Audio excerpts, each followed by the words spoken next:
this company is totally unscrupulous. I would never give them a good review. I would caution people to just do not use them at all. Hi guys, this is Eiler and welcome to PissedConsumer channel. Jesse, what has happened between you and Allstate Moving? We had to relocate from New Hampshire to Florida. Ended up choosing Allstate Moving. They provided us with a quote of about 6,700. On the day of the move, they said that we had underestimated. So it ended up charging it cost me 13,000 is what they said it was going to be. At that point, there was no other option. I didn't have, I had to move because we were selling the home and we had to be out. So I said, okay. They had 3 men there that packed us up and put the items in their truck. Fast forward to their arrival here in Florida. They showed up with one man that was going to try to unpack a house that has 3 bedroom, full house and contents of a garage. And then this one man, as he got here, he spoke limited English um, and said that he was late for another job.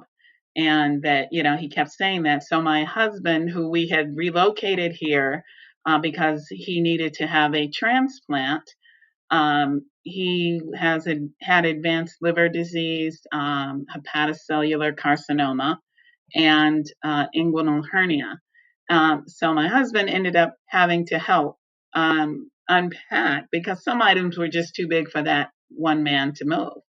And, injuring him because he already was dealing with medical issues.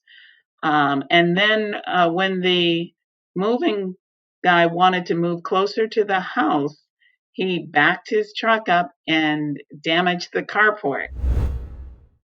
We had just been in the house a couple of days and he rammed into the carport, which pushed into the house, and it damaged some of the siding of the house and the carport.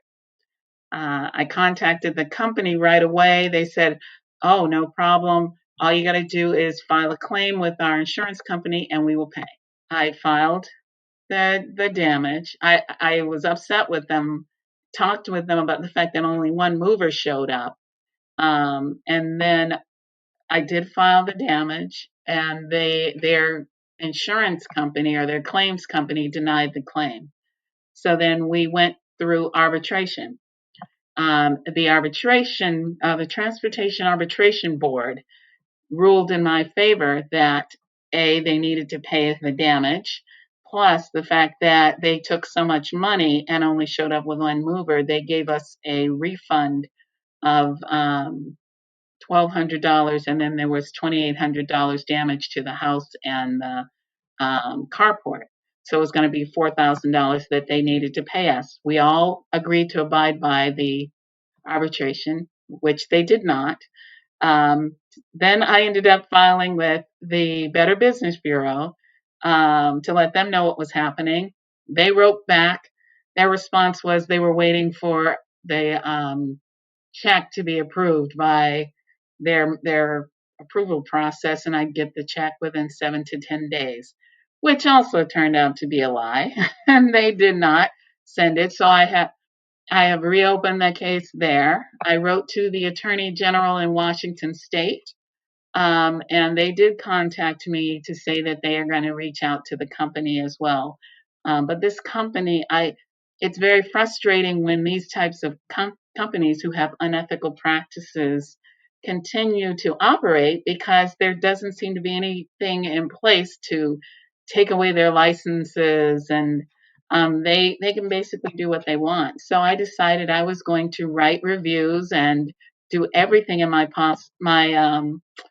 position to not let them get away with it. I even wrote to the People's Court and They contacted me and said that they'll reach out to the company, and if the company agrees to the appearance, we'll try to get it resolved there.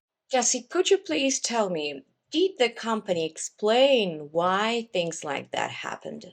What they said to me after the fact when I complained was they had subcontracted this company.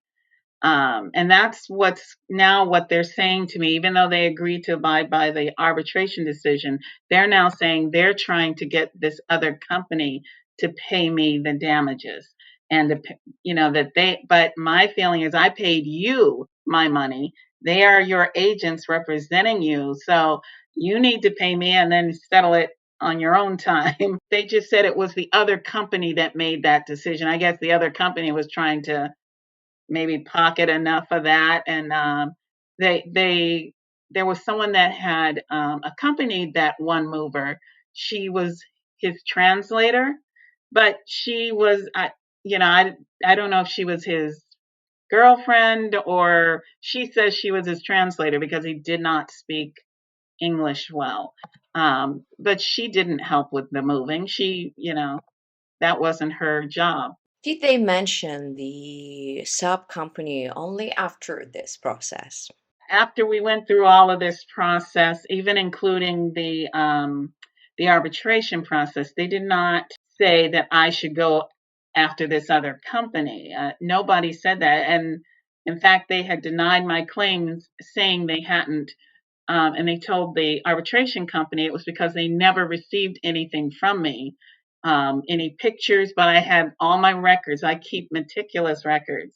So I had all the emails I showing that they had said all I needed to do was to submit this claim. They claimed that I never told them I had any damage, but I was able to provide the email to the board showing them that I had in fact notified them the day it happened. So this wasn't 3 weeks later. Are you planning on getting in touch with other authorities such as police? I did also file with the King County Court in Washington State. So I'm waiting to hear, if we're being assigned, a docket so that we can appeal there. But it's the same thing they said. They're saying the same thing just about everybody says. They can, even if the judgment comes in my favor, they don't have the, they're not going to be able to necessarily enforce it. So it's, that's why I wrote to the attorney, the attorney general, saying that these guys should lose their license. It's got to be something more than a slap in the hand. And they wrote back to me actually saying they reached out to the company. If the company does not respond, then they will use that as a basis of determining whether they will take them to court, and they could possibly lose their license. So I'm making it very painful for them. I send them um, copies of everything I'm doing so they are aware I'm not just going to go away. I call every day. The poor manager, at least she tries to answer every couple of days, and she's been trying to let the owners know. I know that she's limited in what she can do.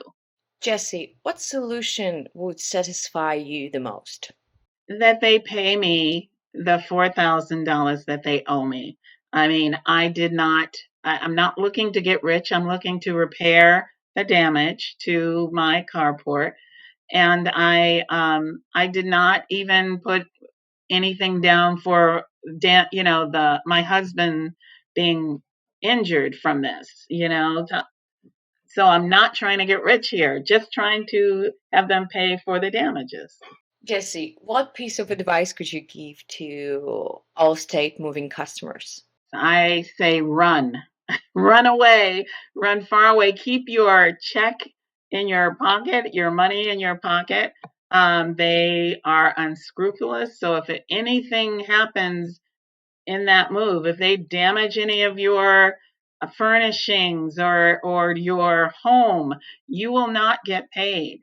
And in most cases, they will hold you hostage and increased. I totally can understand that I might underestimate some contents in my home, but for it to be double the price, and then when the moving van showed up here, it it was much less than what they charged me, and I even commented on that. But I never reneged on my part. They got their money on time. There was never anything bouncing, non-sufficient funds, nothing like that.